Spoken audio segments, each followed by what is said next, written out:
শীত প্রায় শেষ আর আমাদের শীতের পিঠা খাওয়া শেষ। তো বাবার বাড়িতে এসেছি শীতের শেষবারের মতন পিঠা খাইতে।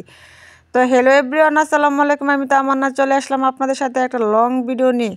তো কি বলবো, বাবার বাড়িতে যদি যাইতে মন চায় বা যাই, তো বেশিরভাগ সময় বিকাল টাইমে যাওয়া হয় আর ওই সময় গাড়ি পাই না, তো হেঁটে হেঁটে যাইতে হয় অনেক দূর। অনেক দূরে একটা কাছে একটা বাজার আছে, অনেক দূর বলতে আমাদের বাড়ির পিছনে একটা বাজার আছে, আমাদের হেঁটে গেলে 5 থেকে 7 মিনিট সময় লাগে ওই জায়গাটা পর্যন্ত। ওই জায়গাটা আমি হেঁটেই যাই ছেলেদেরকে নিয়ে।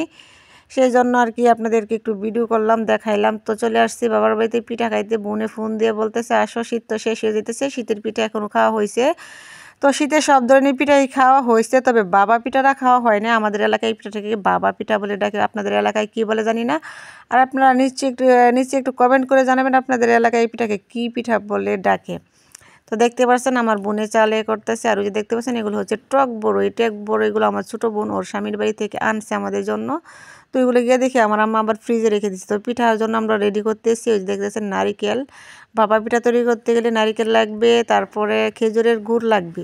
খেজুরের গুড় হলো মাস্ট। এই গুড়টা মানে ভাপা পিঠার জন্য অনেক লাগে। এই গুড়টা হলে আর কি অনেক সুন্দর একটা ঘ্রাণ আসে পিঠা থেকে।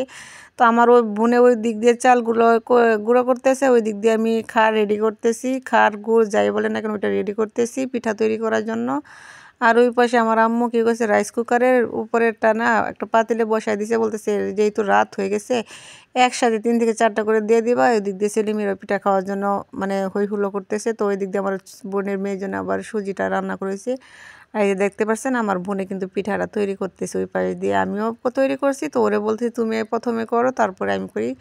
তো আমার বোনে এই যে প্রথমে চালের গুঁড়ো দিছে, তারপরে নারিকেল, তারপর গুড় দিছে, তারপরে নারিকেল দিছে, দিয়ে উপরে আবার চালের গুঁড়ো দিবে। আস্তে আস্তে হাতে চেপে এইভাবে পিঠাগুলো তৈরি করা হয়। তো আপনারা সম্পূর্ণ ভিডিওটা দেখবেন আর কেমন হয়েছে বলবেন। আর আপনাদের এলাকায় এই পিঠাকে কী নামে পরিচিত একটু কমেন্ট করে জানাবেন। আমরা কিন্তু ভাপা পিঠা বলে, শীতের জন্য এটা অন্যতম পিঠা। শীতের সময় এই পিঠাটা প্রায় খাওয়া হয়, তবে আমি আমার বাড়িতে কমই খাওয়া হয় পিঠাগুলো। সবসময় আমি বাবার বাড়িতে গিয়ে সব পিঠাগুলো খাওয়ার চেষ্টা করি, কারণ ওইখানে আমার বোন একটা আছে, কাছে বিয়ে হয়েছে, তো ও আসলে সব পিঠা আমরা একসাথে খাওয়া হয় আর কি। তো দেখতে পাচ্ছি যে পিঠা প্রথমে একটা মানে ছোটো একটা দিছিল, 2টা পিঠা হয়েছে, একটা পিঠা নষ্ট হয়েছে প্রথম, তো এরকম। আর ওই যে বড় বাটি দিয়ে যে দিয়েছিল ওই পিঠাগুলো হয়েছে না, মানে হয়েছে তারপর তুলতে গিয়ে পিঠাগুলো ভেঙে যায়।